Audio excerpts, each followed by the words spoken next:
Good evening everyone. I welcome you at the mandarin academy.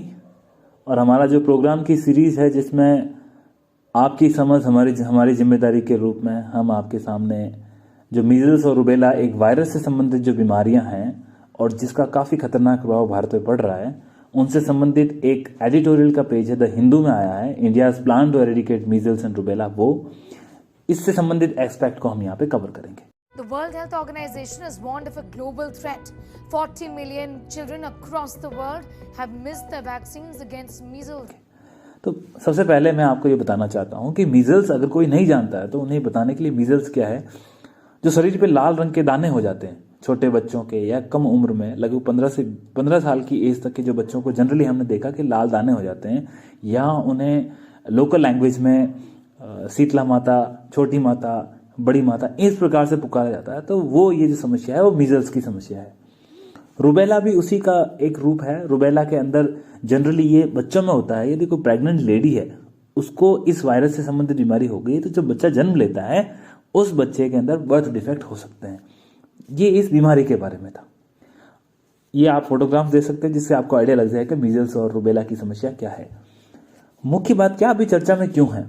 अभी चर्चा में इसलिए है कि रिसेंटली अक्टूबर महीने में लास्ट ईयर मुंबई के अंदर अचानक 15 बच्चों की डेथ हो गई और उसने जो भारत सरकार के हेल्थ सिस्टम है उसको एकदम से अवेक और हिला के रख दिया।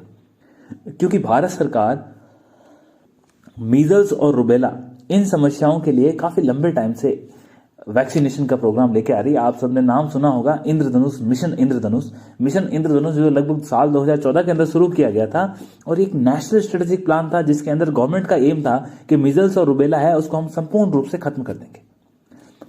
और जितनी लगभग इस मीजल्स और रुबेला की वजह से लगभग 1.5 से 2 लाख बच्चों की डेथ होती है हर साल पूरे विश्व में। और इसमें से लगभग 1/3 आप ये मान लीजिए 50 से 55 हजार बच्चों की डेथ होती है भारत में। तो ये बड़ी गंभीर समस्या है। भारत सरकार ने सबसे पहले ये प्लान बनाया था कि लगभग 2015 में हम इसको एलिमिनेट कर देंगे मीजल्स रुबेला को। फिर वो पॉसिबल नहीं हो पाया तो भारत सरकार ने अपना टारगेट रिवाइज किया। फिर उनका एम था कि हम लगभग 2020 में ये कर लेंगे। 2020 में भी वो अचीव नहीं कर पाए। तो अभी इस आर्टिकल के हिसाब से ये है कि 2023 में हम ये अचीव करेंगे।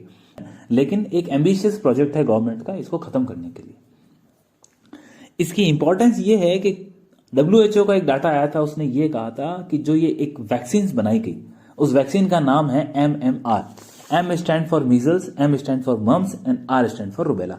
मीजल्स मम्स रुबेला वैक्सीन, लेकिन जनरली इसको MMR वैक्सीन के नाम से ही जाना जाता है।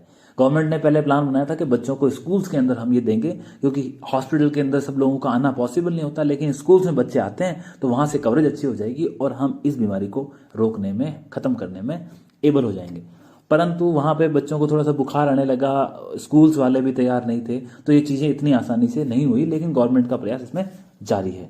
अब हमें क्या करने की जरूरत है? ये आर्टिकल बोलता है कि यदि हमें 2022 और 23 तक इसे रोकना है तो सबसे पहले आपको डिस्ट्रिक्ट लेवल पे काम करना होगा।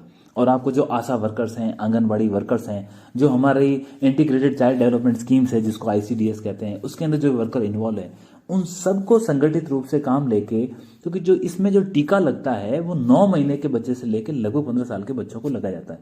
और इस टीके की खास बात क्या है? इस वैक्सीन को आपको 2 डोज देनी पड़ती है। यदि आपने, हमें इस आर्टिकल बताता है कि पहली डोज की कवरेज तो बहुत अच्छी होनी चाहिए। जिस प्रकार से कोविड के बारे में बात की गई थी उसी प्रकार यही बोलता है कि मीजल्स और रुबेला में ऑलमोस्ट मोर देन 95% ज्यादा कवरेज होनी चाहिए। मतलब यदि लगभग आप ये मान के चलो सारे बच्चों को हमें टीका लगाना है और जब आप सेकेंड डोज लगाते हो उस वक्त यदि आपने 95% बच्चों को लगा दिया तो इसकी अच्छी खासी कवरेज होकर ये चीज रुक जाएगी। तो मैं आप लोगों से ये कहना चाहता हूं, यदि आपके आसपास में ऐसे कोई टीकाकरण चलता है, कोई अवेयर है, तो इन चीजों को लोगों को बताएं। और कुछ बड़ी बड़ी भ्रांतियां हैं इन चीजों को लेकर के, उनसे दूर होने की आवश्यकता है।